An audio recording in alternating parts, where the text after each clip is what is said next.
네, 안녕하세요. 우크라 전쟁이 이제 뭐 겨울 동안에 우크라이나의 그 승세로 완전히 자리를 굳힐 것 같습니다. 그런데 이제 우크라 전쟁에서 패배한 다음에 러시아가 그럼 자유민주로 나가냐? 아마 많이 헤맬 겁니다. 이 루소 나치 세뇌가 너무 심해가지고 아마 분기탱천하고 악에 바친 그러나 갈 바를 모르는 그러한 정치 문화가 형성될 가능성이 굉장히 높죠. 따라서 이게 이제 또 중국이랑 어떤 종류의 화학 장벽을 일으키면은 정말 위험해지게 될 겁니다. 이제 시작인 거죠, 문제가. 자, 그래서 이런 복잡한 사정을 특히 중국의 지금 상태 어떻게 진단할 거냐. 이걸 가지고 오늘 경기대학교 조성환 교수님을 모시고 중국이 결국 세기의 자해소동으로 치닫고 있다. 이 얘기를 좀 나눠보도록 하겠습니다. 안녕하세요. 네, 안녕하세요. 지금 중국 성장률이 거의 0%로 수렴하고 있죠. 이제 수렴이란 단어를 여기서 쓸 줄은 몰랐네. 그러니까. 갔다가 하면 마이너스로 갈 것 같아요. 수출 수입이 계속해서 증가세가 둔화되다가 드디어는 증가세가 마이너스, 즉 다시 말하면 절대량이 감축하는 걸로 지금 돌아섰잖아요. 10월 달에. 그렇죠. 이게 이제 92년 이후인가 뭐 이런 식으로 그 증가세가 이런 지속적으로 감소하는 걸 보이는 건 처음이라는 얘기가 있는데 중국이 정말 잘 나갈 수도 있지 않았었어요? 잘 나갈 것으로 믿었었죠. 무섭지. 덩치도 큰데다가 그렇죠. 워낙 고속 성장하니까. 그러면 지금 시진핑 노선을 이런 중국의 이런 그 찬란했던 3, 40년 동안 이어진 찬란했던 고속 성장의 그런 레시피랑 비교한다면은 지금 시진핑 노선을 간단히 정리하면 어떻게 됩니까?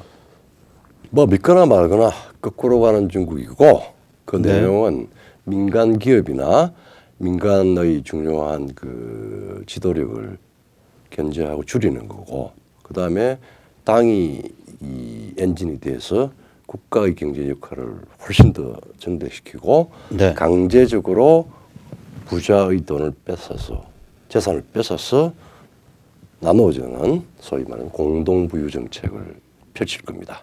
그리고 밖으로는 이 내부 외부 쌍순환 중에서 그 내부 순환을 위해서 내부 순환의 어떤 기치하에서 세계 경제 혹은 세계 시장과의 어떤 거리를 완전히 스스로 줄이거나 아니면은 제어하거나 하는 방식, 자가격리하는 겁니다. 뭐 말이 좋아서 자가격리지 제 귀에는 뭐 거의 제 눈에는 이게 중국판 자급자족 주체경제 그 노선으로 가는 것 같은 그 방향으로 이제 네. 잡혔죠. 이게 우리가 좀 역사적 상상력을 가져야죠. 우리가 예. 중국이 워낙에 수출 주도 경제여가지고 예. 중국이 자급자족 주체 경제를 이 사람들이 생각하고 있어요. 이거 상상도 못할 일인데 예. 그 생각을 분명히 하고 있는 걸로 보입니다. 자, 그런데 이런 경제 정책을 펴려면 예. 그걸 뒷받침하고 그거에 상응하는 사회 정치적 측면에서의 정책이 있을 것 같거든요. 그걸 또 요약하면 어떻게 될까요? 우리 뭐 백모 선생님 저하고 몇 번 이야기를 사실은 중간중간 해왔는데 몇 년 전부터 상당히 오래전에 그 시진핑이가 집권을 하고 디지털 당령의 당강령의 디지털 레니니즘이라고 해서 말하자면 디지털 수단으로 통제되는 집중제를 선언했습니다. 예, 그러니까 사회 신용 평가제. 그렇죠. 예, 그런 거죠. 그런 거죠. 뭐 CCTV. 너 점수 나쁘면 집 밖에 나오지 마.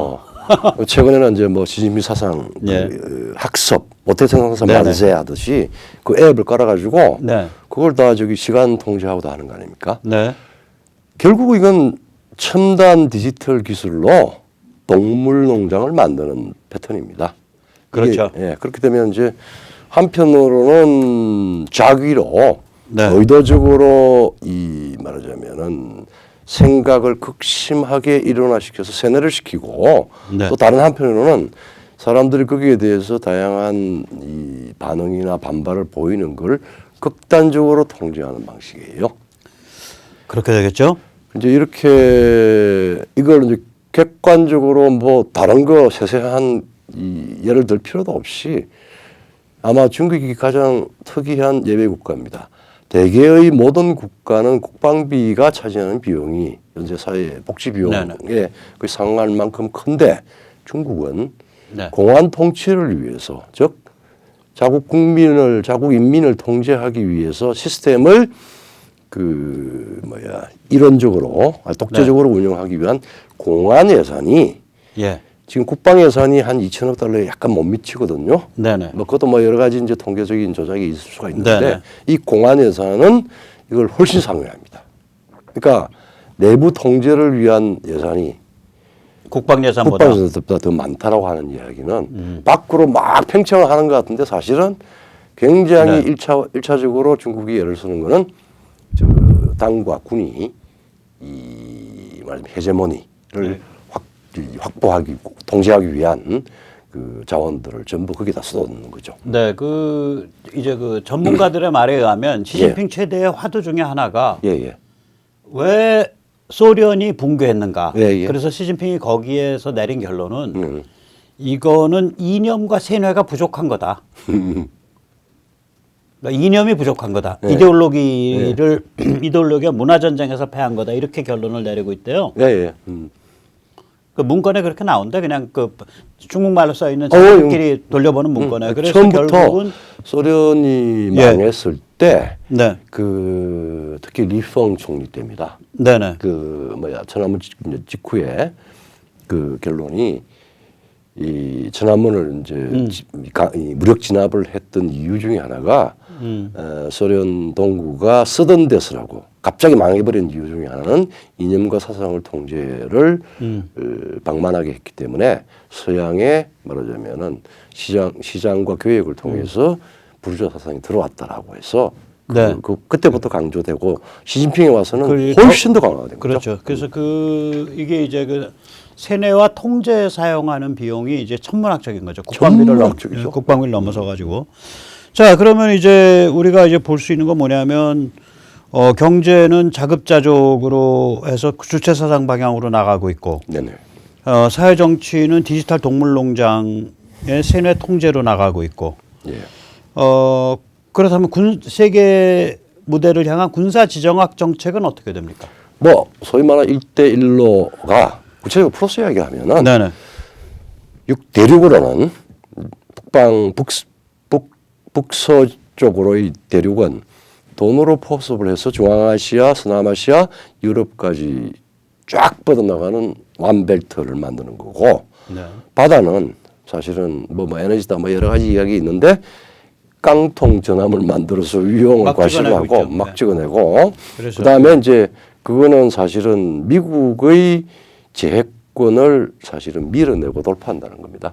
밀어내는 동시에 돌파를 하겠다는 겁니다. 네, 그리고 예. 그다음에 이제 그 와중에 이제 이 말라카 해협을 오늘 일정하게 미국하고 뭐 나눠서든지 미국의 압도적인 우위를 돌파하든지 해서 에너지로를 확실하게 갖는다. 뭐 그런 정도로 볼 수 있는데 이게 파산을 해버렸습니다. 1대1로가. 1대1로가. 왜냐하면은 이거 자체가 말하자면은 모든 경제 행위, 투자 행위라고 하는 거는 뭐 일정하게 이 말하자면 일정한 통제 가능한 기간 동안에 이 회수를 전제로 한 게 투자거든요. 그런데 막무가내로 부실이 뻔한데 돈 집어넣고 이 돈을 부채를 받은 국가에서 손들어 버리면은 저 펼 수도 없고 침략할 수도 없고 한 그런 케이스에 돈을 집어넣고 다 그냥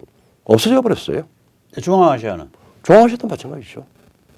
이 그러니까 사람들은 갔어요. 예, 중앙아시아가 이제 흔히 이제 중국에 훨씬 가깝지 않냐라는 우리 착각을 하는데 중앙아시아가 석유가 나는 데가 이 유럽 쪽의 세계 나라잖아요. 그렇죠. 카자흐스탄, 그다음에 우즈베키스탄, 투르크메니스탄. 그러니까 그런데다가 중국은 그 석유가스를 많이 집중적으로 사용하는 데가 해안 지역이잖아. 그렇죠. 그러니까 거리가 훨씬 더 이 석유 3탄 국가가 카스피 건너면 그 다음에 바로 아제르바이잔 조지아니까.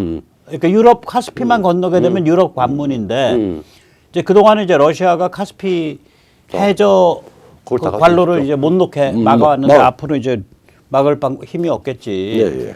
그것만 놓이게 되면 중앙아시아는 바로 3탄 석유가스는 바로 이쪽으로 붙죠. 네, 이쪽으로 붙을 수도 있는데 문제는 이제 중국 그 들어와서 뭐 감속으로 들어오든 뭐 중과리아 평원 이제 뭐야 협곡으로 들어오든 간에 중국 내지를 거쳐서 이 소위 말 분지가 돼야 되고 결국 연안에서 그걸 소비를 이제 말하면 해가지고 부하를 높여야 되는 부분이니까 정말 그러니까 기본적으로 시안까지는 와야 돼. 시안까지는 와야죠. 근데 시안까지 오는 길이 그게 험난한 길이에요. 그것도 험난하고 예, 타지키스탄, 키르기스스탄, 그 다음에 타클라마칸을 건너야 되니까. 그리고 시안에 왔더라도 각 지역을로 또 이제 분지하고. 분지하는데 그게 뭐 지금은 워낙 중앙 정부가 세니까 그러는데 그게 이제 현대화 초기에는 지방 간의 이 트러블, 네. 불균형 발전을 하고 네네. 또 그러니까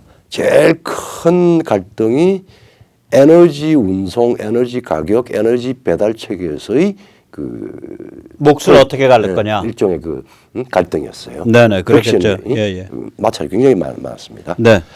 그러면 유럽으로 뻗어나가는 거는 또 어떻게 됐어요? 그러면 이제 중앙아시아 쪽에서 별로 앞으로 재미 못 볼 거면 그저 원래는 중앙아시아 거쳐가지고 이제 유럽까지 연결되는 건데.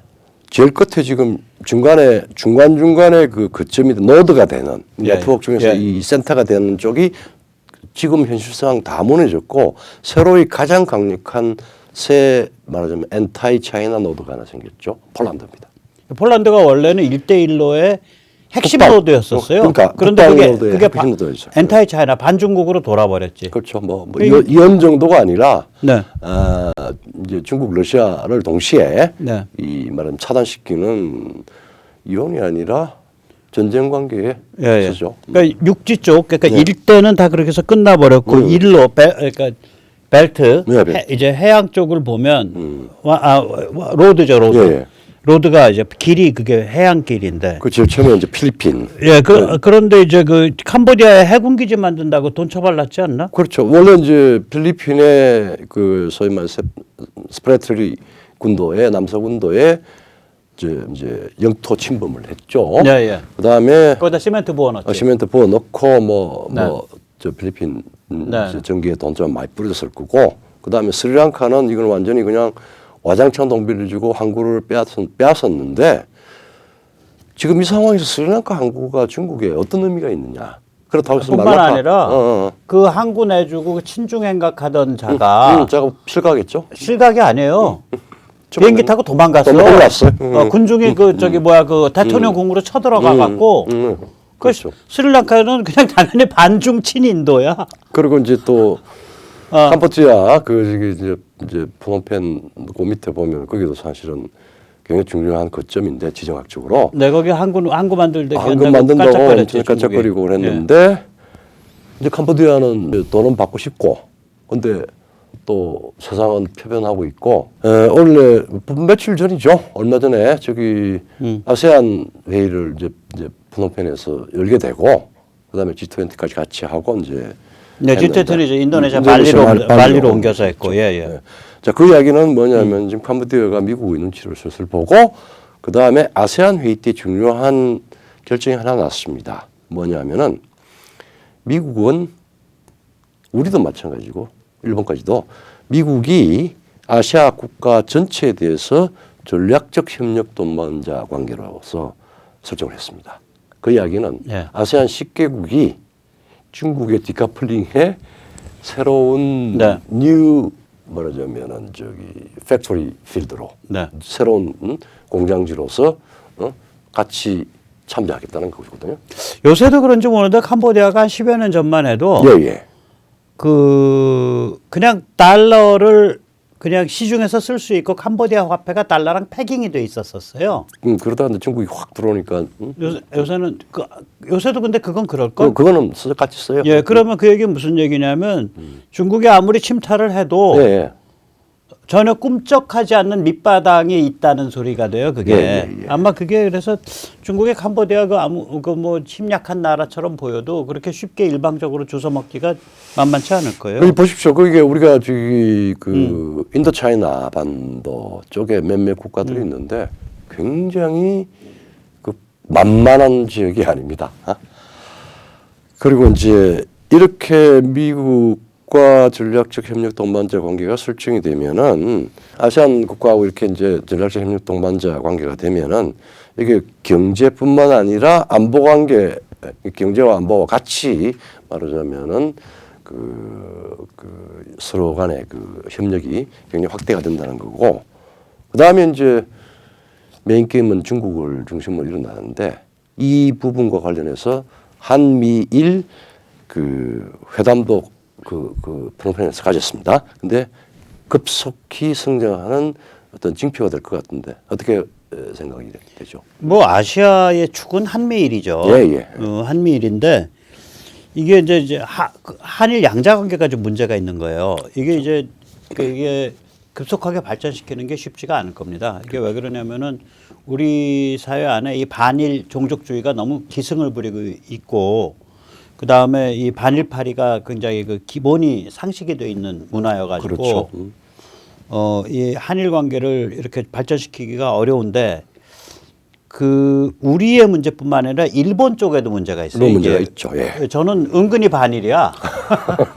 은근히 반일이에요. 이게 왜 그러냐면 제가 이제 우리 저기 그 세례탈출 시청자님들께도 여러 번 얘기를 드렸지만 일본이 멘탈이 성숙해 있질 않아요. 예. 멘탈이 성숙해 있질 않아 가지고 이 호시탐탐 배신을 때리는 이 아주 편협한 국가주의가 바탕에 좀 깔려 있다고. 이거는 이 독일이랑 좀 비슷해. 그렇죠. 그 멘탈이. 그래가지고 그 1950년대 말서부터 한 25년 동안 제일동포 북송시킨 사건. 네.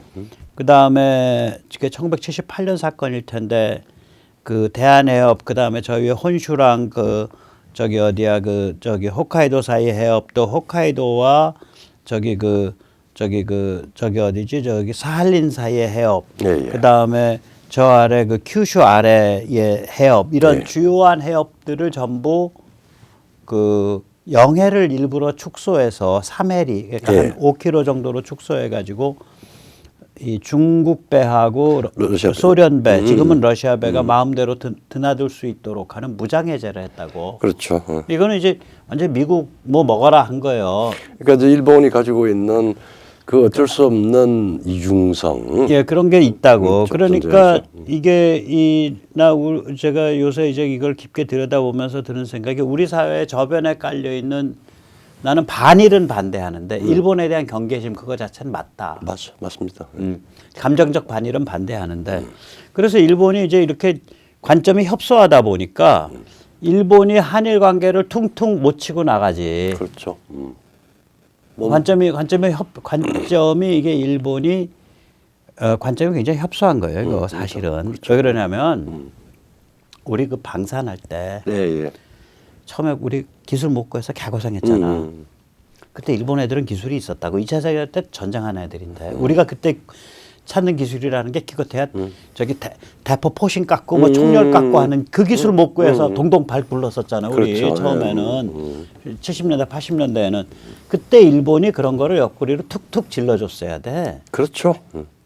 왜냐면 그때 기술자들이 있다고 걔들은 기술도 있고. 근데 그러니까 굉장히 뭐라 그럴까 이게 협소한 거예요. 이게. 그러니까 원칙성으로 국가 대 국가의 협력 관계나 혹은 중요한 문제에 대해서 풀려서 공동 보조를 취하고 이런 부분이 있는데 중간중간 개별적으로 서로의 마음을 다치는 일들이 툭툭툭 그래서 튀어나와요. 좀 이상해. 그리고 예를 들면 이런 거지.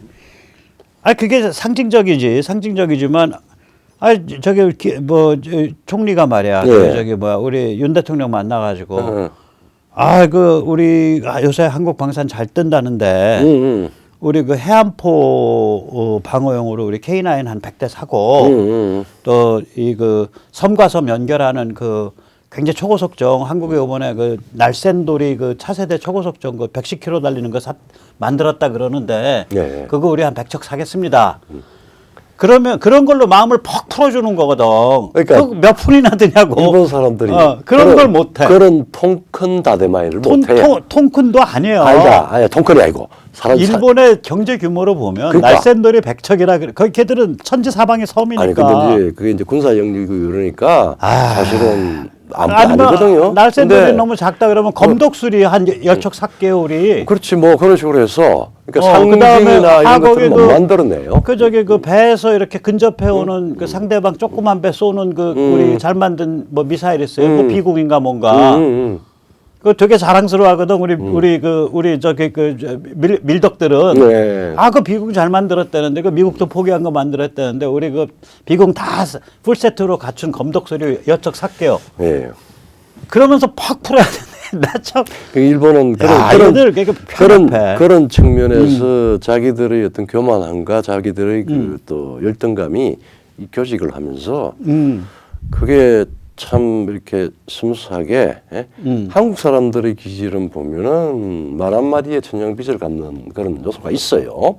근데 일본은 그런 정도의 한국을 좀 만족을 못 하시고 그게 뭔가 그러니까 이게 정신의 그 바탕 자체가 네. 그 시야나 여기 이렇게 그 블라인드 아이디드라 그러나 그 이렇게 그 터널 비전으로 딱 좁혀져 있는 느낌을 좀 받아.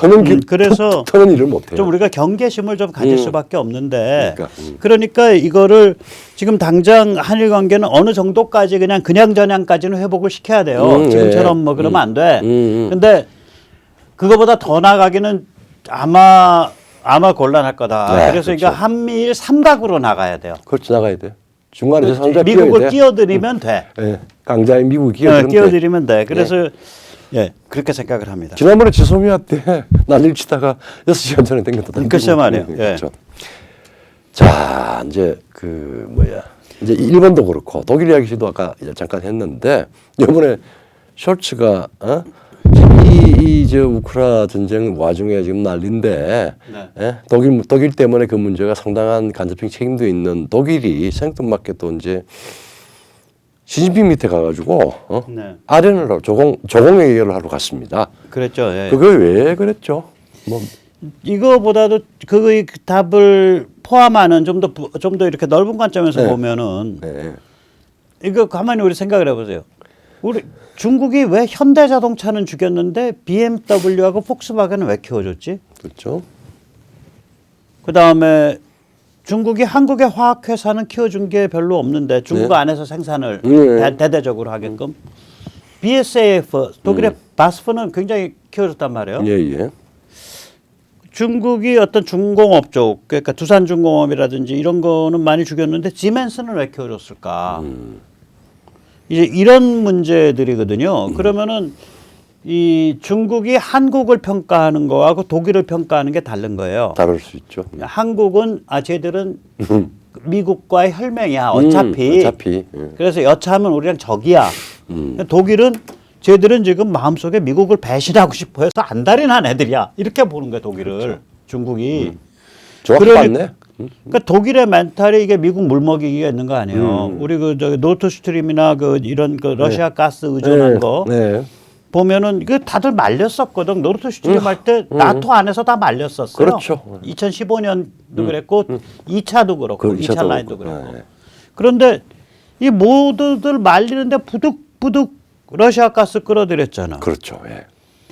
그러니까 이제 그러니까 독일의 그런 멘탈을 중국이 알고 있고 독일은 서방 국가 중에 중국에서 보면 특급 국가인 거예요. 그렇죠. 서방의 쐐기를 박을 수 있는. 그래서 따라서 이제 그거를 다시 한번 확인받으러 간 거야, 숄츠가. 그렇죠. 숄츠가 숄츠 메시지는 그거지. 딱 시진핑 앞에 끌어앉아가지고 딱 저기 아주 공손한 목소리로 저기 황제폐야 저희는 차이나 디커플링이라는 흉악한 사상을 전혀 믿지 않사옵니다. 갈로하고 미국이 신앙 고백을 하는 거죠. 근데 그건 제가 만든 말이 아니라 직접 얘기한 말이에요. 그러니까 we do not believe in the idea of decoupling China. 그러니까 중국을 디커플링 한다라는 그러한 사고 방식을 우리 독일 및 독일 국민은 믿지 않습니다. 그렇죠. 야, 그거 보고 저는 띵했어. 그러니까 이게 뭐냐면 이래 가지고 독일은 중국과 너무 깊게 엮여 있어요. 네. 그래서 독일 입장에서는 차이나 디커플링이라는 건 재앙이죠. 네. 그러니까 시진핑한테 우린 미국 아니에요. 우린 착합니다. 우린 미국처럼 나쁜 놈들 아니에요. 우리 기업은 보존해 주세요. 라고 간청을 한 거죠. 이 간청을 위해서 중국을 방문하기 전에 함부르크 항구를 딱 들어다가 네. 아련 선물이 옵니다 하고 바친 거죠. 그러니까 이게 이제 근데 이제 그걸 보게 되면은 예. 세계에서 굉장히 중요한 뭐 어떤 질적인 판단을 제외하더라도 중요한 두 국가가 지금 이런 방식으로 하고 그다음에 시진핑이 소위 이제 황제로 등극한데 바로 술제가 갔다라고 하는 거는 네. 중국 자체의 권력이나 당이 국가가 외국 자본이나 기업을 사정없이 선택적으로 내칠 수도 있고 또 좀 봐주기도 하고 한다라고 하는 즉 비즈니스와 비즈니스로 되는 게 아니라 여전히 더 강하게 반동적으로 그 정치적인 선택적 정치적인 힘이 미친다는 거고 그리고 이제 우리는 또 봐왔잖아요. 우리가 사드 배치 뭐 전으로 해가지고 한국 기업한테 한한령 내리면서 행패버리고 밟아버렸죠. 밟아버렸죠. 깡패 시켜가지고 그냥 네. 야 어떻게 말이야. 응? 어쨌든 삼성도 간에 밟아버리고 현대도 밟고 롯데 밟고 뭐 우리 메이저는 다 밟았죠. 그다음에 이제는 이제 한구령이라고 한구령 구는 이제 말하면 세계입니다. 그러니까 지구할 때 공구자. 이제는 지구를 밟겠다는 거야. 지구를 마음대로 뭐 쫓아내고 필요하면. 뭐 또 필요하면 조금 무릎 꿇으면 조금 봐주고 뭐 이런 정도로 전 세계를 마음대로 쥐락펴락하겠다라고 하는 거거든요. 나 망가져도 좋아. 좋아. 그래 그러니까 세기의 자해소동이야 이게. 자유소동이고. 나 망가져도 좋아. 너 기분 나빠. 너 짐 싸 임마. 그러니까 숄츠가 가서 저희는요. 그죠. 차이나 디커플링 안 믿사옵니다. 저희는 착하옵니다. 그 이야기는 저기 그런 한구령에서 독일은 뺀지 없어. 뭐 독일의 뭐 BMW든 뭐 폭스바겐이든 뭐 바스포든 뭐든 또 우리 한국의 뭐 삼성인데 뭐 등 사실은 우리는 2017년에 당한 게 천만다행이야. 그때 중국의 본질을 봐서 우리는 알아서 차이나 디커플링을 살살 해온 거예요. 이미 그걸 맞았네. 우리 그때 피크 때 비하면 우리 한 3, 4% 정도 무역 의존도가 줄었을 거야. 13, 4% 포인트. 그러니까 뭐 지금 한 20% 초반이거든요. 예. 그때는 한참 나갈 때 거의 40% 육박하지 그러니까 않았나? 40% 육박했죠. 네, 중국에 대한 무역 의존도. 거의 뭐 가반에 간다 안 간다 그럴 때 네. 이제 뭐 안미 경쟁 그러면서 그냥 지레 겁먹고 막 그랬죠. 네. 자 그러면은 이런 현상이 나타나는데 네.